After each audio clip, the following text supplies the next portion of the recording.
maze kumva icyo amategeko ategeka abashyingiranywe, nemeye n'agahato ko wowe umubyeyi Kayirangwa umbera umugore, tukazabana uko twabyiyemeje kandi dukurikije uko amategeko ya Repubulika y'u Rwanda abiteganya. Njyewe Kayirangwa umubyeyi maze kumva icyo amategeko ategeka abashyingiranywe. Sadunda felicitation. Urakoze cyane. Merewe neza mu mutima. Ndakomeye nta kibazo. Kera kabaye ukabaye umugabo wemewe n'amategeko n'umugore. Narwanye ubukwe bw'umuvandimwe, njyewe nzabona uwanjye nawe bakomeza ibyabo nyine, nanjye nzabona uwanjye. Nicyo natangaza gusa ndishimye. Tuzabana karamata. Kubera Imana. Manzi, itariki y'ubukwe ngo ni ku kwezi? Ni muri uku kwezi ariko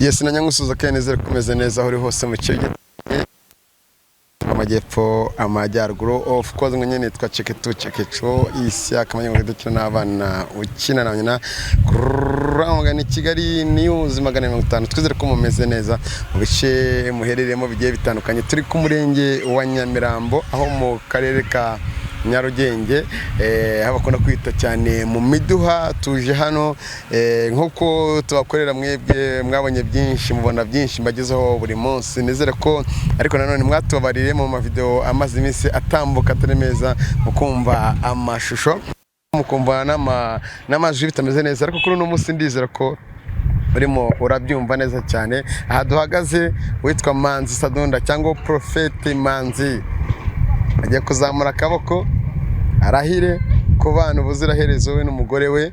Nanone n'icyantunguye cyane, uwo muzi nka Grace nawe arahari, bo bahoze bakundana ndetse banamurwaje kiri umusazi. Sadunda avuye mu butinganyi, Sadunda nyuma yaza kuba umusazi, kuri ubu ngubu ameze neza. Ariko mu buryo turimo turafatamo amajwi n'amashusho,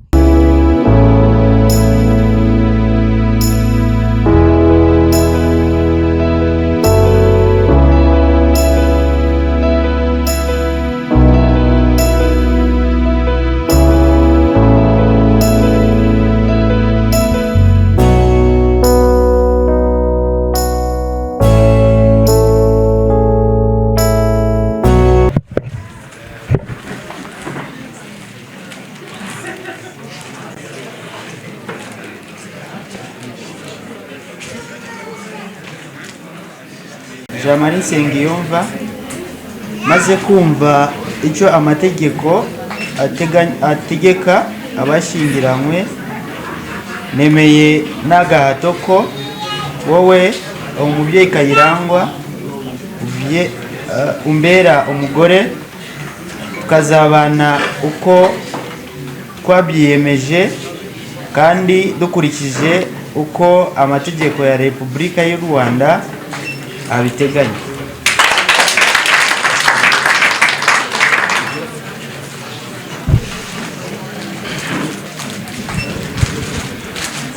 Njyewe Kayirangwa umubyeyi maze kumva icyo amategeko ategeka abashyingiranywe, nemeye n'agahato ko wowe Nsengiyumva Jean Marie umbera umugabo, tukazabana uko twabyemeranyije kandi dukurikije uko amategeko ya Repubulika y'u Rwanda abiteganya.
na felicitation. Urakoze cyane. Merewe neza mu mutima. Ndakomeye nta kibazo. Kera kabaye ukabaye umugabo wemewe n'amategeko n'umugore.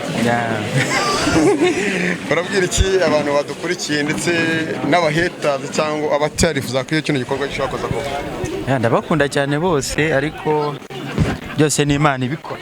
Byose ni Imana ibikora.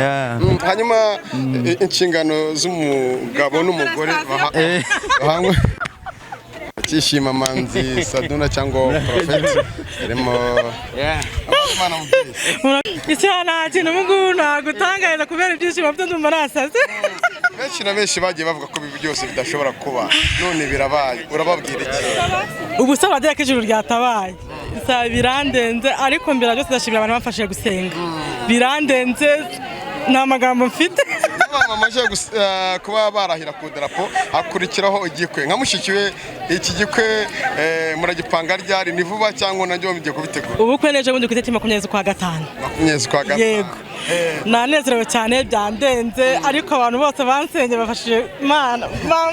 Ari ibintu twabonye Sadunda arazwi cyane.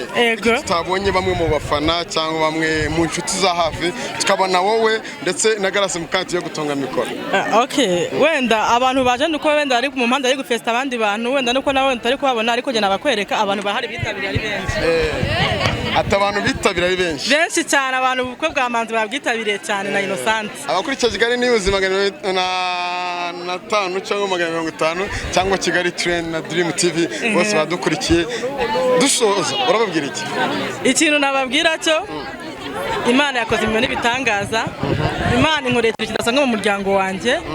Ntabwo nzi ko murashaka kuva mu butinganyi icyaha ngabe yasezerana mu murenge abumugabo undi abumugore. Okay, Garasi turi kumwe. Garasi mesite byavuzwe kenshi ndetse byagaragaye kenshi urwaje Sadunda yarasaze ndetse nyuma yaho muza kwifatanya uvuga ko n'umurenge utazaba uno munsi urahari muramwenyura byakirute nishimye cyane nyine kuba umuvandimwe nyine abashije kuba yajya imbere y'umurenge nyine agasezerana ni ibintu bishimishije cyane ni kenshi nagiye mvuga ko nazabirwanya ariko naje kuba navuga tudonke narwanya ubukwe bw'umuvandimwe njyewe nzabona uwanjye nawe bakomeza ibyabo nyine nanjye nzabona uwanjye nicyo natangaza gusa ndishimye nishimiye ko bagize umunsi mwiza byari byiza nta nubwo bigeze banakotora nta shyari ugize oya nta shyari mfite pe ni ukuri pe nta shyari mfite meze neza nta kibazo pe ndishimye ahubwo nishimiye kuba abavandimwe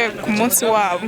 Okay, Madame Prophet Manzi meze neza cyane. Kigali News 500 bose turi kumwe n'abari mu mahanga hanze ya kuri badukurikiye ubyakira nyuma yuko uje vuba hano i Kigali ugahita unabisoza mugahita mujya gute fast hanyuma hari mukeba wawe uri hano aratugati nagize isari ryiza nanjye ejo ni heza kuri njye hanyuma abadukurikiye imitego mitindi ntago igibura abavuza induru abahari hari n'abaza kuvuga byinshi byetandukanye bitari byiza ababo kumanura basabira iki bafite umutima mubi mbasabira umugisha ku Mana kandi Imana nababarire n'afite umutima mwiza nabo.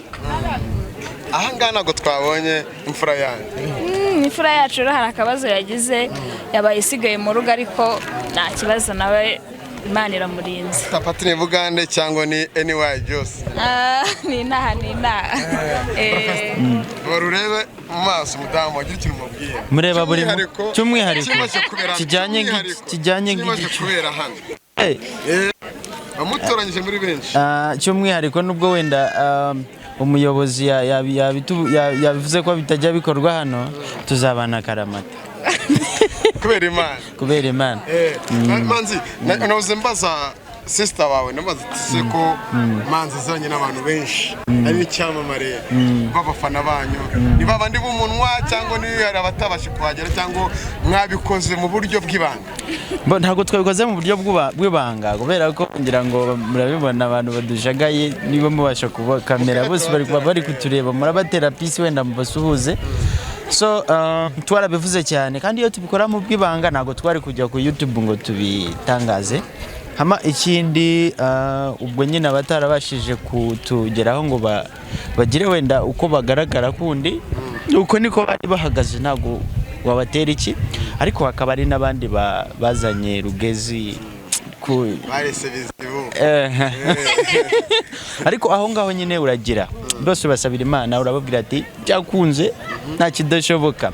Ni ikintu twari tutegereje twebwe ko ku munota wa nyuma aribwo tuzabereka kubera ko hari abantu benshi bavuga ko ni prank, ni biki, nibibaho niyo naba supportinga mu buryo bumwe cyangwa ubundi, ariko tuberetse ko atari prank, tuberetse ko ari kuriyare twabiteguraga. Hari ivangamutungo risesuye ndetse na muhahano mwasinyiriye rusange.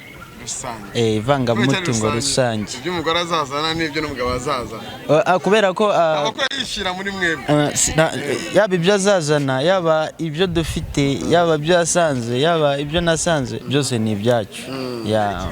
Itariki y'ubukwe ngo ni ku kwezi. Ni muri uku kwezi, ariko turacyari guteganya, baraduteganisa, ariko nta nuko kubyigaho biri hanze. Ni 20 z'ukwa gatanu biri hanze. 20 z'ukwa gatanu haraburamo ibyumweru 2, turanatumiye abantu bose. Ariko n'abadukurikira n'abafana banyu bakandakanye naho dirimite wese ni ibintu bigende neza, bajye muri groupe inambiriyo ni ya mushiki wanjye na wiwe, ibintu bikomeze bigende neza. Na iri ku YouTube manyakeka bagende bavuga ibintu bigende neza. Tubonye Saduna amaje kuraya rasotse, tumuhobeye cyane wenda no kurira. Saduna ni iki kuri bo? Namwita nka muramo wanjye kuko Innocente ni muri wanjye. Nkumvaga yuko Cynthia Innocente ndetse na Sadunda ibyo bajya kubona kuri YouTube. Sadunda ari umutinganyi, Sadunda agira arasara, Sadunda anyura muri byinshi bitandukanye. Nkumvaga ko ibi ngibi byaba kuno musa biratangaje cyane kubona couple ngiyi ikora ibitangaza nk'ibi, ntabwo nabyo expectingaga. Byarantunguye cyane nkimara kubyumva, ariko umunsi wa none babinyemeje nyine nanjye nemeye. Ugiye gukora iki kuri bo? Inkungawe ni iyihe kuri bo? Cyambere no kubasengera kugira ngo urugo rwabo rukomere, ruzagende neza, n'ibindi bikorwa byabo bizakomeze bitere imbere. Ntabwo nabifuriza ikibi n'abavandimwe. Cyane cyane ngo z'iki gihe bamwe bajya mu mirenge bagakora mariage, bajya kumva baratandukanye. Abakora nk'ibi ngibi bavuye ku idarapo nk'uko urababwira iki? Ikintu cya mbere nababwira no kubanza gutekereza mbere na mbere ku isezerano baba bagiye guhana mbere y'ibindi byose, kuko ni ikintu kidasubizwa inyuma. Ntekereza ko bisaba inzira ndende, cyangwa si no gutekereza ahubwo ni nako biri, bisaba inzira ndende kugira ngo uyu munsi intambwe baba baragezeho isubizwe inyuma. Rero ndatekereza ko wenda nk'abantu baba barateye intambwe igeze aha ngaha, mbere yo kugira promesse bahana bakabaye babitekerezaho mbere. Ikintu nababwira rero nuko barahemuka cyane abo bantu baba babikora, bakabikora nyuma yuko bamaze kumanika ukuboko bemeranya ko bagiye kubana akaramata. Turagushimiye. Murakoze cyane. Ndimo ndabona umuntu usanga Innocent. Iyi ni mukuru wanjye. Mukuru wawe ufite umugabo? Nta mugabo. Utesha ari ryiza rero. Anesha ari ryiza cyane. Nanjye ubwo mfite aho ndi kugana bitewe n'icyo muboneyeho. Bivuze iki ku muryango wanyu? Ku muryango wacu tuba tugaragaye neza ku giti cyacu. Icya mbere ni ishema, kandi nawe biba bimuteye ishema ry'uko yasezerana. Yego. Hanyuma mu gihe gito yarari Kigali, yaramaze igihe kinini nk'uko twabikurikiranye, yari Bugande. Mu gihe gito i Kigali yaje gusanga umutware we bapanga ibi ngibi. Mu gihe ajyaga babwira mwumvaga yuko ari byo cyangwa mwumvaga ko ari ibintu bira? Oya, twumvaga ko ari byo cyane, kuko iyo umwana afashe nk'umubyeyi akamushyira ku ruhande bakabiganiraho, ntabwo ari ikintu cyo kubeshya, biba ari ukuri. Mu gihe mwajyaga mubona amashusho ku mbuga nkoranyambaga ya Prophete Manzi cyangwa bazi kuri Sadunda, ari umutinganyi yarasaze, kandi ari muramu wanyu uko nabivuga, mwabifataga gute? Ntagisomo byabateraga mu muryango cyangwa mwarafata kubera Imana? Oye, guhindukaho n'ubundi ntacyo atwaye, ni muzima. Gusa nta n'igisebo cyabaga kirimo. Yari plaque ko ari ugukina, ntabwo byari ibintu biriho. Ubwo ni ibintu urumva yari yaratererejwe. Kuko twabonye umurozi yaranabyemera, nawe baravuze ko ibingi bitazaba kandi byabaye. Ndi kubera Imana. Meze neza. Uhagaze wenyine meze fresh kandi neza ariko se ni ngombwa kwishima. Uri musaza wa Innocent? Cyangwa uri inshuti y'umuryango? Oya. Cyangwa ari icyo uvuze mu muryango? Oya, ndi musaza wa Innocent.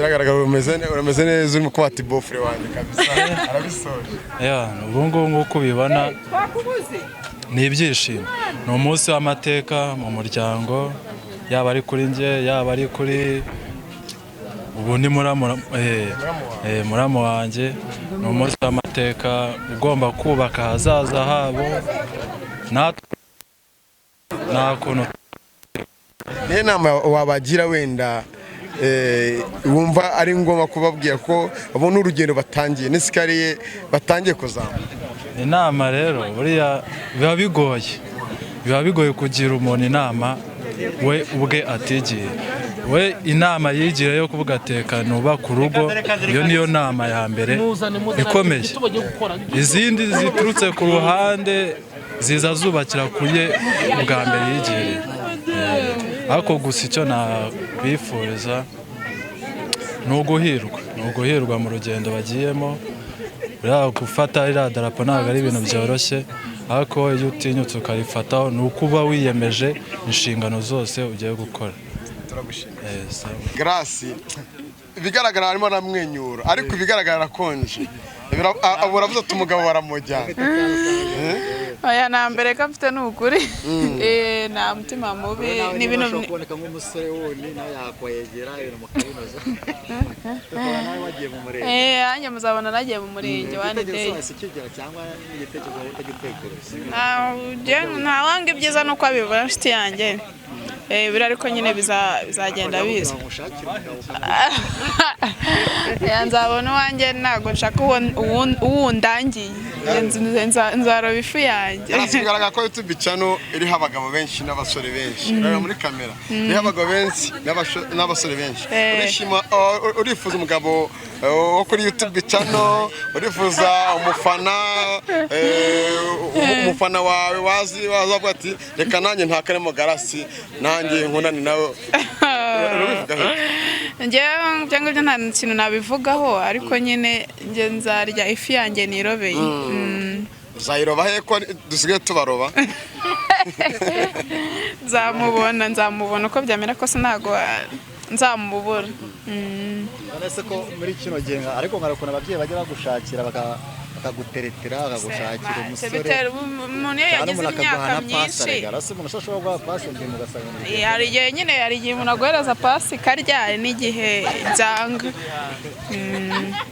ako buriya bizagenda biza urabona abantu bose barishimye njye se ndinde wo kugira mbereka kandi ubona abantu bose bishimye Garasi wajya ugaragaza amarangamutima yawe ariko tubanze duhere mu kurwaza Manzi ari umusazi mu mibanire yawe na Manzi akiri umusazi yikora biriya wumvaga yuko Imana izahindura ubuzima cyangwa ni kwa kuno bavuga ngo inshallah aya numvaga ko bizahinduka cyane numvaga ko bizagira ikintu bitanga kandi bizagira ikintu bihinduraho abagiye badukurikirana nyine barabibonye nubwo atari njye ugize chance yo kuba najya guhagarara hariya ariko nizera ko ibyo ngibyo byarangiye icyo nashyiraho intumbero nyine ni ukureba hanjye imbere yanjye